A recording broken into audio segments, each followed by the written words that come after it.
الحمدللہ رب العالمین والصلاة والسلام علی سید المرسلین۔ ہماری ایک بہن نے کمنٹ میں یہ سوال پوچھا ہے کہ وہ کون سے اعمال ہیں، وہ کون سے وظائف ہیں کہ جن کو کرنے کی برکت سے چہرہ نورانی ہو جاتا ہے، چہرہ خوبصورت ہو جاتا ہے۔ تو آج کی ویڈیو میں آپ کو بتاؤں گا کہ وہ کون سے وظائف ہیں کہ جن کو پڑھنے سے چہرہ خوبصورت بھی ہو جاتا ہے، نورانی بھی ہو جاتا ہے، اور نہ صرف چہرہ نورانی ہو جاتا ہے بلکہ چہرے کے ساتھ دل بھی چمک اٹھتا ہے۔ اور اللہ نے چاہا جو درود پاک میں آج آپ کو بتاؤں گا نا، اس کو پڑھنے کی برکت سے آپ کو سرکار صلی اللہ علیہ وآلہ وسلم کی زیارت بھی نصیب ہو سکتی ہے۔ توجہ سے سنیے گا، مکمل سنیے گا۔ آج کی جو ویڈیو ہے اللہ نے چاہا اس سے آپ کو بہت زیادہ فائدہ حاصل ہوگا، تربیت بھی خوب ہوگی انشاءاللہ عز و جل۔ دیکھیں، ویسے تو عبادات کی کثرت سے چہرہ نورانی ہوتا ہے، خصوصاً باوضو رہنا، نمازوں کی پابندی، نوافل کی کثرت، تہجد کی کثرت، تلاوت قرآن کریم کی کثرت، درود پاک کی کثرت۔ بے شک اللہ تبارک و تعالی کی طرف سے عبادت گزاروں کے چہرے پر ایک خاص نور آتا ہے عبادت کی وجہ سے، لیکن یہاں سوال یہ قائم ہوتا ہے کہ کیا ہم اس نیت کے ساتھ عبادت کریں کہ ہمارا چہرہ نورانی ہو جائے؟ تو دیکھیں، پھر تو اس عبادت کا کوئی فائدہ نہیں ہے۔ دیکھیں، کوئی بھی عبادت ہو وہ اس نیت کے ساتھ نہیں کرنی چاہیے کہ میرا چہرہ نورانی ہو، بلکہ کوئی بھی عبادت ہو وہ خالصاً اللہ تعالیٰ کی رضا کے لیے کرنی چاہیے، اس کو راضی کرنے کے لیے کرنی چاہیے، ثواب کے حصول کے لیے کرنی چاہیے۔ یہ تو نہیں کہ اس سے میرا جو ہے وہ چہرہ نورانی ہو جائے۔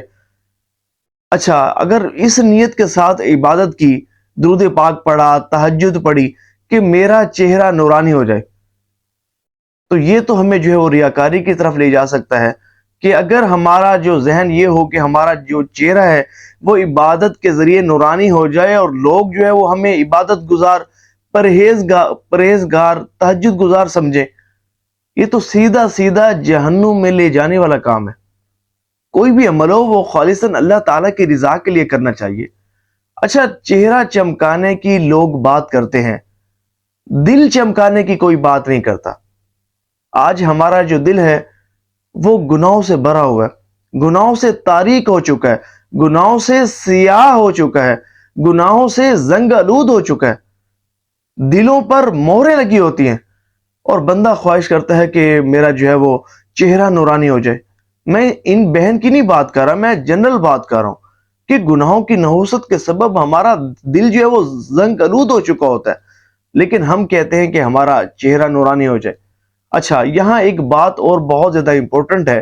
ایک بندہ ہے وہ نمازوں کی پابندی نہیں کرتا، نمازیں قضا کر دیتا ہے، فلمیں ڈرامے بھی خوب دیکھتا ہے، اور کئی طرح کے صغیرہ کبیرہ گناہوں میں مبتلا رہتا ہے، اور وہ کہے کہ میں یہ وظیفہ پڑھوں اور میرا چہرہ نورانی ہو جائے، میں یہ درود پاک پڑھوں اور میرا چہرہ نورانی ہو جائے۔ جناب، آپ اگر گناہوں کی نحوست میں مبتلا ہیں تو یہ اس پر اللہ کا شکر ادا کریں کہ آپ کا چہرہ سلامت ہے۔ گناہوں کی نحوست کے سبب اللہ نے آپ کے چہرے کو مسخ نہیں کیا، اور ہم آرزو کریں کہ ہم جو ہے وہ وظیفہ پڑھیں اور ہمارا چہرہ نورانی ہو جائے۔ تو دیکھیں، چہرہ نورانی کرنے کے لیے تو کوئی اعمال نہیں کرنے چاہیے۔ ہاں، یہ اللہ تعالیٰ کی دین ہے، عبادت کریں اللہ کو راضی کرنے کے لیے، پھر وہ چہرے پر نور عطا فرما دے، یہ اس کی دین ہے، یہ اس کی کرم نوازی ہے۔ اور دیکھیں، ہمیں ایسی چہرے کی چمک نہیں چاہیے کہ جس میں اللہ کی رضا نہ ہو، جو اللہ نہ کرے ہمیں وہ چمک جہنم کی طرف لے جائے۔ ہاں، اگر ہمارے چہرے کی چمک سے ہماری آخرت کی بھلائی ہے تو پھر بے شک اللہ تعالی ہمیں یہ چمک عطا فرما دے، لیکن اس چہرے کے چمکنے سے ہماری آخرت برباد ہوتی ہے، تو اللہ تبارک و تعالی ہمیں اس سے محفوظ رکھے۔ اب میں ایک درود پاک آپ کو بتاتا ہوں۔ درود پاک بہت زبردست ہے، اس کو پڑھنے سے چہرہ نورانی ہوتا ہے، نہ صرف چہرہ نورانی ہوتا ہے بلکہ دل بھی نورانی ہوتا ہے۔ اور یہ درود پاک کا وہ خاص صیغہ ہے کہ اگر آپ توجہ کے ساتھ خوشو خضوع کے ساتھ حضور کی محبت میں ڈوب کر اس درود پاک کو پڑھیں گے تو مجھے حضور صلی اللہ علیہ وآلہ وسلم کے کرم سے امید ہے کہ آپ کو حضور صلی اللہ علیہ وآلہ وسلم کی زیارت بھی نصیب ہو سکتی ہے، لیکن اس کو اس نیت کے ساتھ نہیں پڑھنا کہ میرا جو وہ چہرہ ہے وہ نورانی ہو جائے۔ یہ خالصاً اللہ تعالیٰ کی رضا کے لیے حضور صلی اللہ علیہ وآلہ وسلم کی تعظیم کی نیت سے اور ثواب کے حصول کے لیے اس سیغے کو پڑھنا ہے۔ سیغہ بہت زبردست ہے، سیغہ ہے یہ اللہم صلی علی سیدنا محمد وعلی آلہ بقدر حسنہ وجمالہ اللہم صلی علی سیدنا محمد وعلی آلہ بقدر حسنہ وجمالہ۔ یہ درود پاک کا وہ مبارک سیغہ ہے کہ اس کی کثرت کی برکت سے دل بھی چمک اٹھتا ہے، اور ایک شخص کا کہنا ہے کہ میں اس سیغے کے ساتھ درود پاک پڑھا کرتا تھا، اور اس سیغے کے ساتھ درود پاک پڑھنے کی برکت سے مجھ پر کرم یہ ہوا کہ میں خواب میں کیا دیکھتا ہوں کہ خواب میں دیکھتا یہ ہوں کہ میرے سامنے حضور صلی اللہ علیہ وآلہ وسلم رونق افروز ہیں۔